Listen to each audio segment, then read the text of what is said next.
ओम नमः शिवाय। शिवपुराण महात्म्य विद्येश्वर संहिता अध्याय 14वां। अग्नि यज्ञ, देव यज्ञ और ब्रह्म यज्ञ का वर्णन। ऋषियों ने कहा, प्रभु अग्नि यज्ञ, देव यज्ञ और ब्रह्म यज्ञ का वर्णन करके हमें कृतार्थ करे। सूत जी बोले, महर्षियों, गृहस्थ पुरुषों के लिए प्रातः और सायंकाल अग्नि में 2 चावल और द्रव्य की आहुति ही अग्नि यज्ञ है। ब्रह्मचारियों के लिए समिधा का देना ही अग्नि यज्ञ है, अर्थात अग्नि में सामग्री की आहुति देना उनके लिए अग्नि यज्ञ है। द्विजों का जब तक विवाह न हो उनके लिए अग्नि में समिधा की आहुति, व्रत तथा जाप करना ही अग्नि यज्ञ है। द्विजो, जिसने अग्नि को विसर्जित कर उसे अपनी आत्मा में स्थापित कर लिया है, ऐसे वानप्रस्थियों और सन्यासियों के लिए यही अग्नि यज्ञ है कि वे समय पर हितकर और पवित्र अन्न का भोजन कर ले। ब्राह्मणों, सायंकाल अग्नि के लिए दी आहुति से संपत्ति की प्राप्ति होती है तथा प्रातः काल सूर्यदेव को दी आहुति से आयु की वृद्धि होती है। दिन में अग्निदेव सूर्य में प्रविष्ट हो जाते हैं, अतः प्रातः काल सूर्य को दी आहुति अग्नि यज्ञ के समान ही होती है। इंद्र आदि समस्त देवताओं को प्राप्त करने के उद्देश्य से जो आहुति अग्नि में दी जाती है वह देव यज्ञ कहलाती है। लौकिक अग्नि में प्रतिष्ठित जो संस्कार निमित्तिक हवन कर्म है वह देव यज्ञ है। देवताओं को प्रसन्न करने के लिए नियम से विधि पूर्वक किया गया यज्ञ देव यज्ञ है। वेदों के नित्य अध्ययन और स्वाध्याय को ब्रह्म यज्ञ कहते हैं। मनुष्य को देवताओं की तृप्ति के लिए प्रतिदिन ब्रह्म यज्ञ करना चाहिए। प्रातः काल और सायंकाल को ही इसे किया जा सकता है। अग्नि के बिना देव यज्ञ कैसे होता है, इसे श्रद्धा और आदर से सुनो। सृष्टि के आरंभ में सर्वज्ञ और सर्वसमर्थ महादेव शिवजी ने समस्त लोगों के उपकार के लिए वारों की कल्पना की। भगवान शिव संसार रूपी रोग को दूर करने के लिए वैद्य है, सबके ज्ञाता तथा समस्त औषधियों के औषध है। भगवान शिव ने सबसे पहले अपने वार की रचना की जो आरोग्य प्रदान करने वाला है। तत्पश्चात अपनी माया शक्ति का वार बनाया जो संपत्ति प्रदान करने वाला है। जन्म काल में दुर्गतिग्रस्त बालक की रक्षा के लिए कुमार के वार की कल्पना की। आलस्य और पाप की निवृत्ति तथा समस्त लोगों का हित करने की इच्छा से लोक रक्षक भगवान विष्णु का वार बनाया।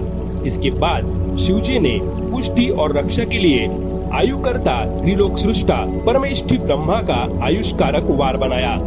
तीनों लोगों की वृद्धि के लिए पहले पुण्य पाप की रचना होने पर लोगों को शुभाशुभ फल देने वाले इंद्र और यम के वारों का निर्माण किया। ये वार भोग देने वाले तथा मृत्यु भय को दूर करने वाले हैं। इसके उपरांत भगवान शिव ने 7 ग्रहों को इन वारों का स्वामी निश्चित किया।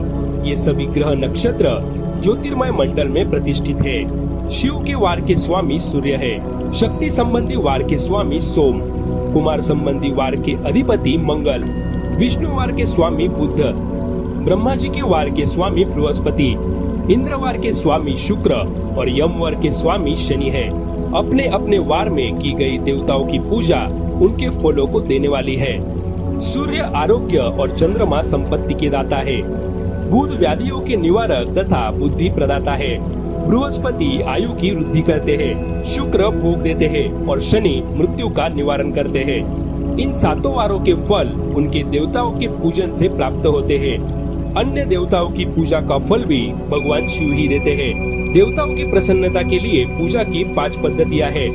पहले उन देवताओं के मंत्र का जाप, दूसरा होम, तीसरा दान, चौथा तप तथा 5वां वेदी पर प्रतिमा में अग्नि अथवा ब्राह्मण के शरीर में विशिष्ट देव की भावना करके 16 उपचारों से पूजा तथा आराधना करना।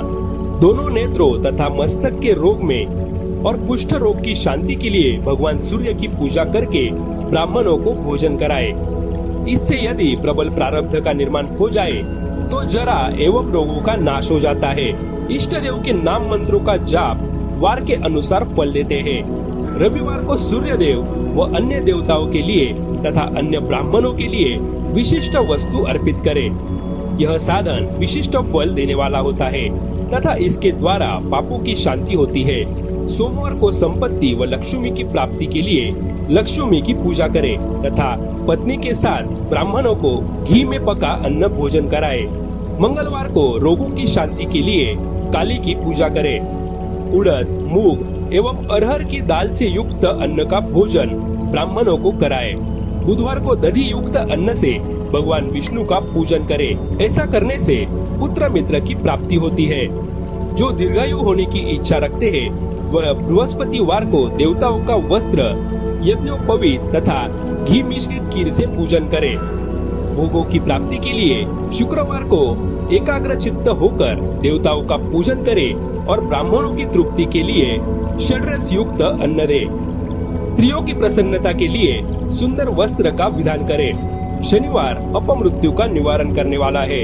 इस दिन रुद्र की पूजा करें। तिल के होम व दान से देवताओं को संतुष्ट करके ब्राह्मणों को तिल मिश्रित भोजन कराएं। इस तरह देवताओं की पूजा करने से आरोग्य एवं उत्तम फल की प्राप्ति होगी।